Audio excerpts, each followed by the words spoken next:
Oui, Papa Mathieu, bon, bonjour. Bonjour les amis de l'IDPS Monde. Réflexion. Bolandi, Papa Mathieu, Dengue Aza Kolobela sur le culte des personnalités. C'est ça les septembre IDPS. Idolâtrie. Des locaux comme IDPS. Ce qui lobby, donc on se retrouve dans la poubelle de l'histoire. Nous, membres de l'IDPS, cadres de l'IDPS, c'est à partir de notre idolâtrie.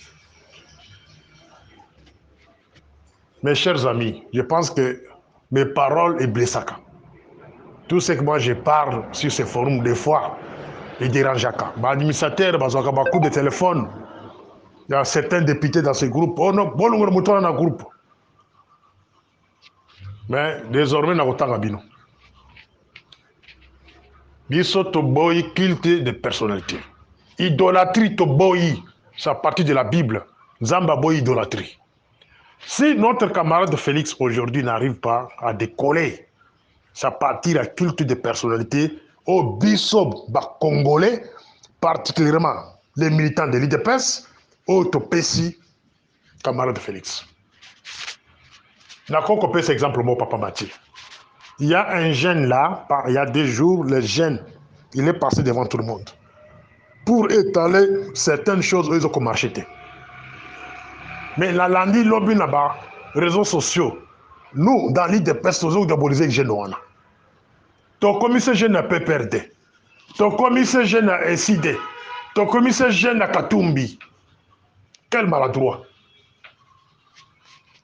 Dans ce pays-là, il n'y a pas la jeunesse appartenue, ou ils ont appartenu à Katumbi, ou na PPRD, ou ils ont appartenu à IDPS et consorts. Jeunesse, nous sommes la jeunesse moko, congolaise, bazawa pour nous préparer à venir là-bas. Parce que ces pays-là, ils ont appartenu. Et nous parlons aujourd'hui que non, les qui si jeunes à PPRD pour humilier chef. Il a humilié chef en quoi? Bon, il y a qui place à finir chef, à finir moi sa chef publiquement, ou bien à finir chef publiquement. Ces jeunes-là méritent notre soutien. Par exemple, Nga, nous avons soutenu le jeune. Il a mes soutiens à 100%. Bon, il y a Morning Star, nous avons soutenir. Parce que Biloko a lobby, c'est ça même Biloko, il faudrait le Bamanakata IDPS. Ce sont les choses, il faudrait le Bamanakata bureau politique à IDPS. Dans ces livres stratégiques, il y a 9 personnes où le fait président Tshisekedi d'Atika, mais vous effacez et celui là. Et ça a le soutien. Ce qui m'appelle ça comme micro dans jeune de PES, tout le monde sonne dans le monde entier. Parce qu'il y a comme qualité de personnalité. Il y a comme Moukotombolo, Fatibé. Voilà la jeunesse qui dirige Mboka Lobby. Voilà la jeunesse qui est bon lobby. Baza trempé tous la qualité de personnalité. On dirait que ça va voter Bango n'a pas ici, n'a pas magie. Et c'est énervant, Papa Mathieu. Très énervant.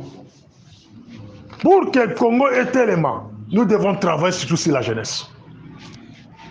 Nous devons travailler beaucoup sur la jeunesse. Botala lelo, c'est ce qui se passe au Kenya. Rwanda a monté Babuzoba. A monté mascarade. Net le qu'on a abandonné na mwana mukiona keko matana kati ya mutuka, akeko djembela mutuka lelo ba mette pas Félix. Sont des trucs de Rwanda. A ça a étudié psychologie à Bakinois. Surtout la jeunesse quinoise. Il faut tout le que la distraction. Lobby va mise distraction mon souci va parler moko boy ceux qui va parler à mitendo oh non il y a un ngozo ko capter ba makamuzo ko ba bazo continuer dans Rwanda. Mes chers amis, même à votre niveau il n'y a pas moyen de raisonner comme intellectuel. Et là on va concernant na Kenya wana ezana en faveur ya Rwanda. To sengi la camarade de Félix plusieurs fois longola biso na kata East Africa Community aboyi. Tosengi na camarade de Félix lungula ba Rwanda pembeni na yo aboyi.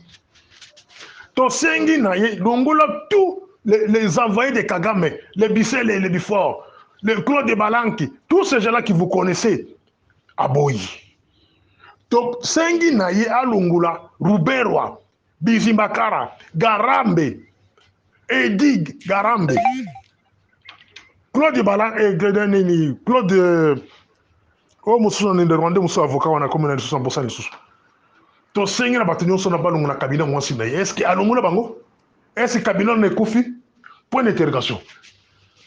Bango wana nde baza na monopole na kati ya Congo. Bango nde bako diriger pays. Bato na tangi awa. S'il y a des gens de l'île de paix dans ce groupe vont nous dire que non, c'est monsieur la part de n'importe quoi. Yaka awa, oso la débat na ngai, pour na la kiso na basaka ba réunion, na isika basaka ba réunion. Et puis na la kiso circuit d'information. Comment les informations du pays avec comme et pas chef de l'État et utakawapi et kenaka ndenge nini. Je vais te montrer ce schéma là. Ici même sur ce groupe ici.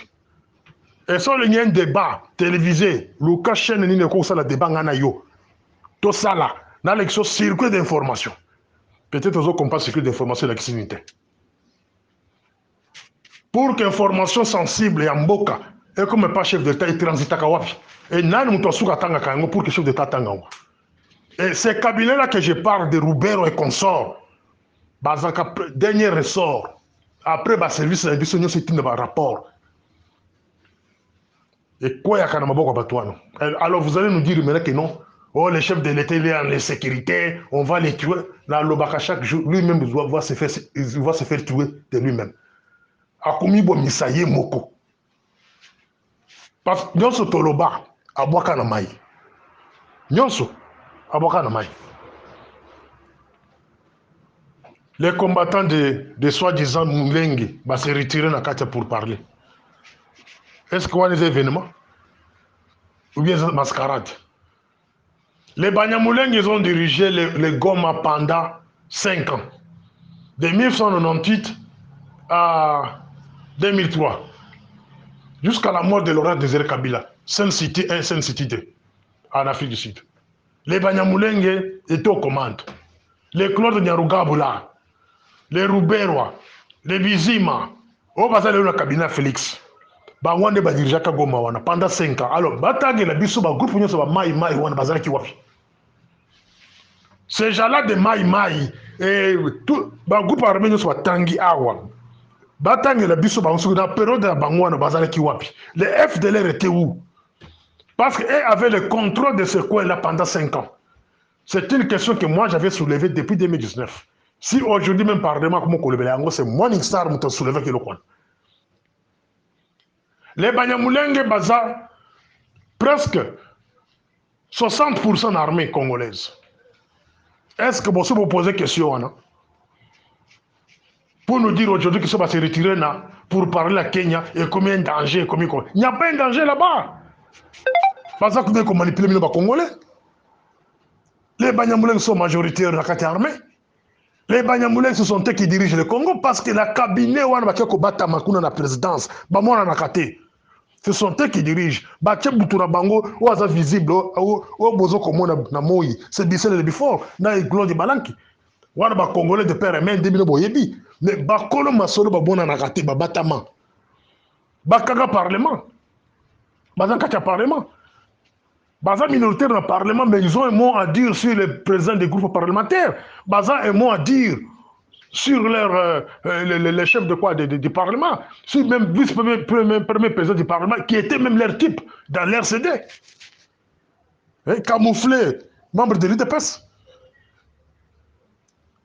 Alors, biloko nous sommes quand on a dit oh non, Morningstar, non, dans la bosse, attention. Ces gens-là sont des champions dans la manipulation. Ils vont faire sortir beaucoup de manipulations. Mikolo Kaka. Pour vous distraire.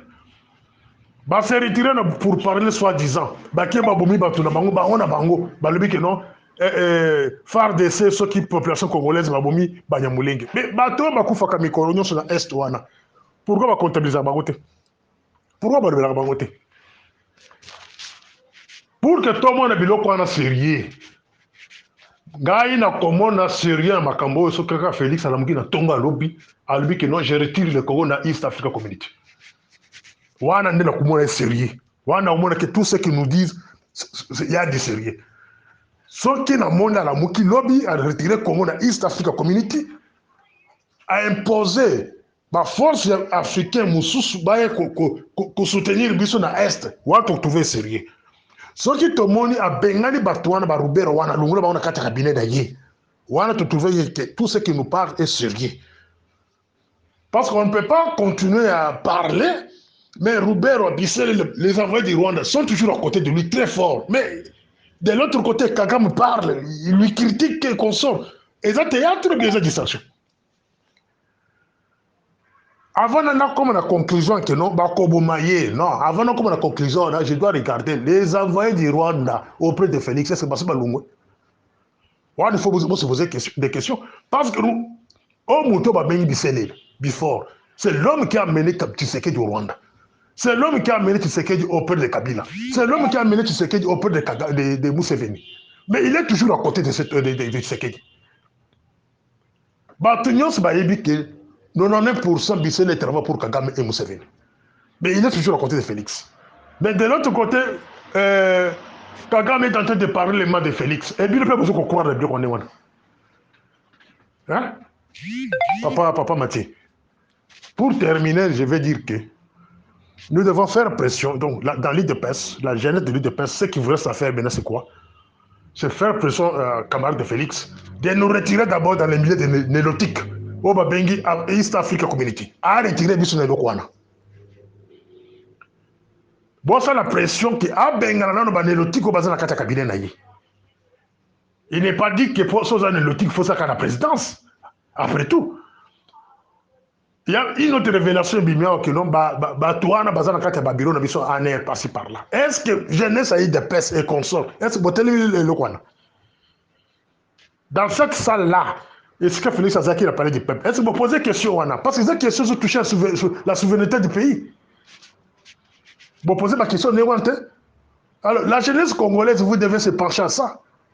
Quand on vous dit que les services de renseignement d'un pays voisin, qu'on travaille dans le service Nabino, vous devez se mettre debout. Et puis je demande aux gens de l'ANR, ceux qui m'ont coupé dans Moutouya, le service à Rwanda, et qui m'ont imposé que Bino en catimini, il faut les tuer. Celui-là, il ne faut même pas l'arrêter. Si vous avez le moyen de bêter Massas, Mbeli Touba Mbeli, Nakata Biro, vous voyez que c'est un agent. A Rwanda, mais bâti na bureau, na biso, travail na biso, qui est cet homme-là? Moutoumoko ta kosa la mine loko.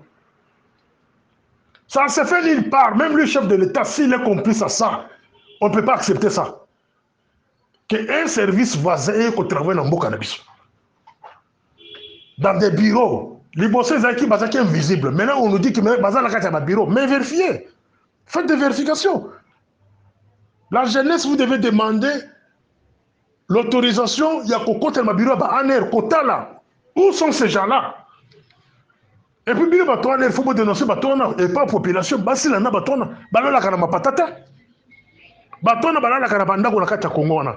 devez les dénoncer. Que tel c'est un agent du Rwanda, arrêtez-les. Même si c'est un Congolais. C'est énervant, Papa Mathieu. C'est un Morning Star.